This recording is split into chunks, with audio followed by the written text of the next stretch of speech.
Hi scholars, hi parents, I am Nilesh sir.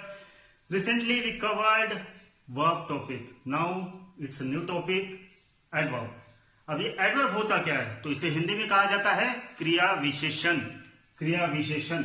अब ये लगाया कहाँ जाता है, किसके लिए होता है, क्या होता है, बहुत सारे प्रश्न एकदम से दिमाग में आ जाते हैं। तो एडवर्ब, देखिए उसमें वर्ब कहीं तो भी छुपा हुआ है। एडवर्ब यानी वर्ब की विशेषता बताता है वो, यानी वर्ब है तुम्हारा, यानी क्रिया है, लेकिन क्रिया को और अच्छे से दर्शाता है और अच्छे से डिस्क्राइब करता है, उसे कहा जाता है एडवर्ब। हम लोग इसकी डेफिनेशन देखते हैं तो हमें और बारी बारी से उसकी अच्छे से जानकारी मिलेगी। Adverb is the part of speech that provide additional information about some verb, adjective or some other adverb. Adverb एक पार्ट ऑफ स्पीच है, जैसे 8 से 9 पार्ट ऑफ स्पीच है, तो उसमें से एडवर्ब भी एक पार्ट ऑफ स्पीच है, बड़ा मुख्य है। वो क्या करता है, एडिशनल इंफॉर्मेशन यानी कि और ज्यादा जानकारी देता है आपके वर्ब के बारे में। Just like an adjective describes some noun or pronoun, an adverb describes some verb, adjective or some other verb. यानी कि जिस तरीके से एडजेक्टिव यानी विशेषण, जैसे कि विशेषण नाम और सर्वनाम के बारे में और ज्यादा जानकारी देता है, उसी तरीके से एडवर्ब जो है वो वर्ब यानी क्रिया और एडजेक्टिव और अदर एडवर्ब यानी कि कहीं ना कहीं वो विशेषण की भी खासियत और बताता है, यानी जो नाउन की विशेषता है वो विशेषता को और ज्यादा गहराई से बताने की कोशिश करता है, इसीलिए उसे कहा जाता है एडवर्ब। तो एडवर्ब कहां कहां यूज होता है, एक तो क्रिया की विशेषता बताने के लिए, दूसरा एडजेक्टिव यानी कि विशेषण की भी विशेषता बताने के लिए होता है, और कहीं ना कहीं खुद की भी विशेषता बताता है वो, यानी कि और सम अदर एडवर्ब यानी कि क्रिया विशेषण का ही और क्रिया विशेषण बताने के लिए वो काम में आता है। वो किस तरीके से, तो एग्जाम्पल के थ्रू हम लोग देखते हैं। Raju run quickly. अब देखिए राजू ये हो गया सब्जेक्ट, रन अब ये हो गया हमारा वर्ब। राजू भागा, लेकिन कैसे भागा, जल्दी, क्विकली। तो क्विकली यहां क्या आएगा हमारा adverb, ADV adverb. This is a very sweet mango. अब देखिए यहां देखिए कैसा चेंज हो रहा है, this is a very sweet mango, ये बहुत मीठा आम है। तो अब यहां मैंगो जो हो गया वो हो गया नाउन, स्वीट जो हो गया ये हो गया एडजेक्टिव, एडीजे एडजेक्टिव, ठीक है। अब ये आम मीठा है, लेकिन कैसा मीठा है, बहुत मीठा है, बहुत, वेरी। तो ये जो वेरी है ये लगा है ये स्वीट के लिए, और स्वीट क्या है, एडजेक्टिव। तो ये वेरी क्या हो गया, ये हमारा एडवर्ब। ये वेरी जो एडवर्ब है यानी बहुत, किसको लगा है, स्वीट यानी मीठा। और ये मीठा क्या है, मैंगो।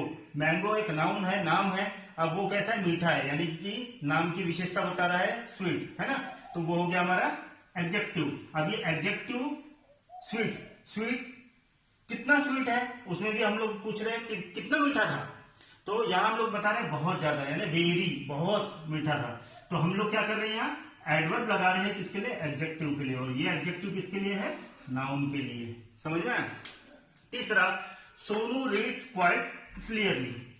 अब देखिए यहां देखिए, फिर से देखिए, अब ये सोनू ये हो गया नेम, रीड यानी कि नाउन, रीड। अब ये हो गया हमारा verb, clearly it's an adjective. Sonu reads clearly यानी कि सोनू पढ़ रहा था एकदम क्लियरली, ठीक है। अब ये हो गया क्लियरली, क्या हो गया, एडजेक्टिव हो गया। लेकिन क्वाइट क्लियरली, अब वो पढ़ रहा था क्लियरली, लेकिन कैसा, शांत और अच्छे मन से वो पढ़ रहा था, शांति से पढ़ रहा था, वो एकदम क्लियर एंड लाउड। तो यहां जो ये क्विट है ये हो गया हमारा एडवर्ब, ठीक है। ये एडवर्ब लगा है, ये क्लियरली के लिए, और ये क्लियरली किसके लिए लगा है, हमारा रीड के लिए, और ये रीड किसके लिए लगा है, नाउन के लिए। देखिए एक दूसरे से कैसे अटैच रहते हैं ये सब चीजें। टोटली पूरा डिपेंड करता है आपके सेंटेंस समझने पे। आपको सेंटेंस अगर समझ में आता है तो आप उसमें से पहचान सकते हैं कौन सा एडजेक्टिव है, कौन सा एडवर्ब है, कौन सा नाउन है, कौन सा प्रोनाउन है और कौन सा वर्ब है। तो अच्छे से ध्यान से देखते जाइए और समझते जाइए कि आगे वाला सेंटेंस कहना क्या चाहता है, उसका मीनिंग क्या होता है, उसकी भावना क्या होती है। Adverb used at the beginning of a sentence sometime modify the meaning of the entire sentence. Example, luckily no one was hurt in the accident. अब कभी कभी एडवर्ब जो है वो सेंटेंस के शुरुआत में लगा दिया जाता है, तो उससे क्या होता है कि हम लोग जो पर्टिकुलर चीज पे दबाव डाल रहे हैं तो वो हमें आगे वाले को अच्छे से समझ में आ रहा है। यानी पॉइंट जिसके ऊपर कर रहे हैं तो हम लोग पहले एडवर्ब अगर लगा देते हैं तो पॉइंट जो पर्टिकुलर करना चाहते हैं कि कौन सी बात मुख्य है वो सेंटेंस में, कौन सा शब्द मुख्य है, तो वो हम लोग आसानी से किसी को भी समझा सकते हैं। जैसे कि यहाँ luckily no one was hurt in the accident. अब लकीली भगवान की दया से कोई किसी को हताहत नहीं हुई वो एक्सीडेंट में। हम लोग बोलते हैं ना अच्छा हुआ किसी को कुछ लगा नहीं, है ना, अच्छा हुआ किसी को कुछ लगा नहीं। तो हम लोग क्या कर रहे हैं, पॉइंट कर रहे हैं कि किसी को कुछ लगा नहीं, अच्छा हुआ किसी को कुछ लगा नहीं।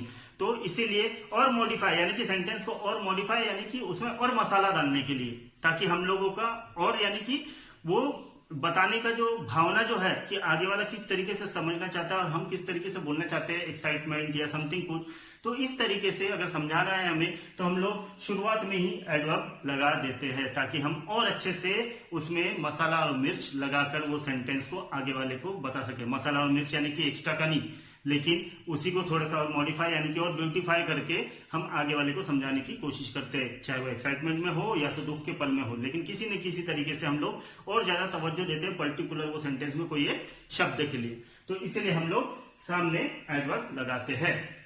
अब इसमें इसके प्रकार भी होंगे, तो हाँ है, बिल्कुल है। एडवर्ब के काफी सारे प्रकार है जिसमें है time, frequency, place, manner, degree और क्वालिटी, अफर्मेशन और निगेशन और रीजन। ऐसे कुल मिलाकर इसके 7 प्रकार होते हैं जो हम बारी बारी से अगले वीडियो में देखेंगे। और ये बड़ा इजी टॉपिक है, ज्यादा कुछ नहीं है, सिर्फ हमें इसके काइंड्स पता होने चाहिए कि किस तरीके का वो एडवर्ब है, यानी कि वो सेंटेंस में वो समय दर्शा रहा है या फ्रीक्वेंसी यानी कि बार बार दर्शा रहा है या जगह दर्शा रहा है, मैनर यानी उसमें वो सेंटेंस में वो उदासपन है, खुशपन है, क्या है, यानी कि मैनर किस तरीके का है, डिग्री उसमें यानी कि डिग्री क्या क्या बता रहा है वो, अफर्मेशन, निगेशन और रीजन क्या क्या चीजें बता रहा है, तो उस हिसाब से हमारा एडवर्ब कैटेगराइज होता है। तो वो हम लोग जब इसके एग्जांपल्स लेंगे तो बारी बारी से आपको अच्छे से समझ में आएगा। तब तक के लिए इसे गो थ्रू कीजिए और